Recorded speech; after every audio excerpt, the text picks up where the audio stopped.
সরকারের পক্ষেই শুধুমাত্র সম্ভব না একটা সমাজ গঠন করা, একটা দেশ গঠন করা। এবং অত্যন্ত মহৎ একটি উদ্যোগ। আমি তাদের সফলতা কামনা করি এবং সুবিধা বঞ্চিত মানুষ যারা, তাদেরকে যাতে রাষ্ট্রের পক্ষ থেকে তার বাড়িতে সহযোগিতা পৌঁছানো যায়, সেরকম একটি সমাজ এবং রাষ্ট্র আমরা বিনির্মাণ করতে চাই। তরুণ সমাজের পক্ষ থেকে আমাদের প্রত্যাশা থাকে তরুণ সমাজ এবং সকলেই এই সরকারকে সহযোগিতা করবে, তাহলে সরকার সফল হবে।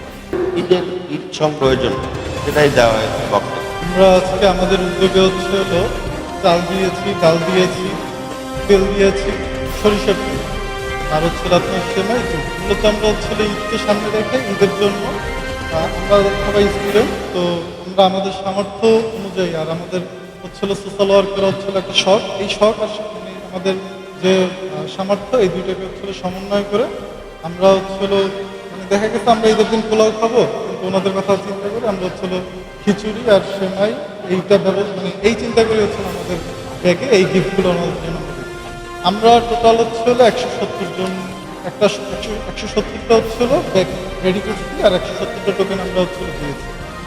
ইনশাল্লাহ বাড়বে, কারণ আমরা যখন শুরু করেছিলাম তখন 100 থেকে শুরু করেছিলাম, 120 এরকম করে আমরা বাড়াই, তো ইনশাল্লাহ সামনে আরো বাড়বে। মানুষের মানবতায় আসলে সবার এগিয়ে আসা উচিত। আজকে আমরা দেখেছি যে কিছু তরুণ যুবক যুবতী যারা আজকে এই অসহায় দুস্থ মানুষদের ত্রাণ বা ঈদের সামগ্রী বিতরণ করেছে, তারা দুধ, চাল, ডাল, চিনি, সেমাই এগুলি বিতরণ করেছে। আমার সকলের প্রতি, বিত্তবানদের প্রতি অনুরোধ যেন তারাও এই অসহায় মানুষের প্রতি এগিয়ে আসে। এই রমজান মাসে তারা যদি ইফতার করতে পারে, তারা যেন সেহরি করতে পারে, সেই ব্যবস্থা করা।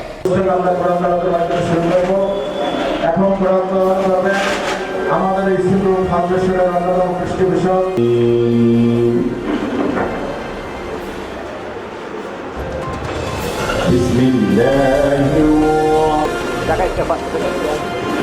এই শেষের দিকে পবিত্র তোমার বাগান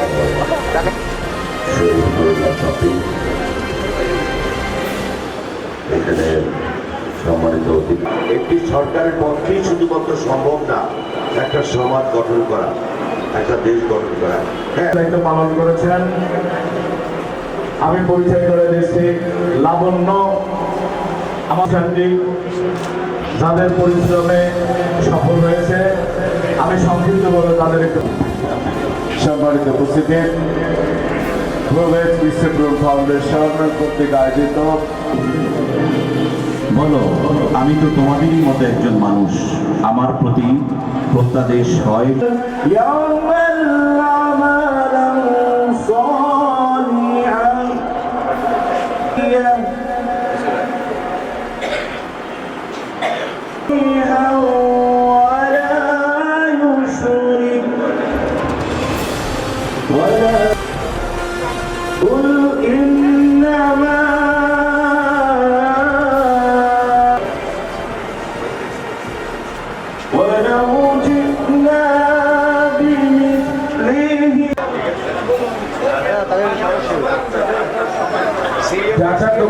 হাতে রাখি।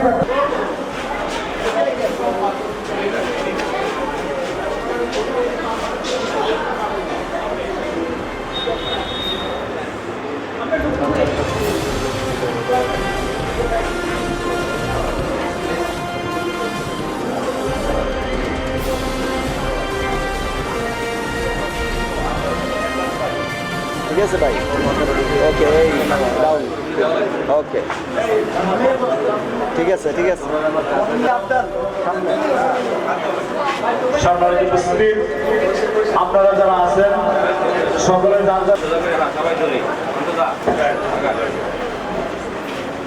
আর ওনার ফেসটাই তো চলে যায়। আরে ভাই,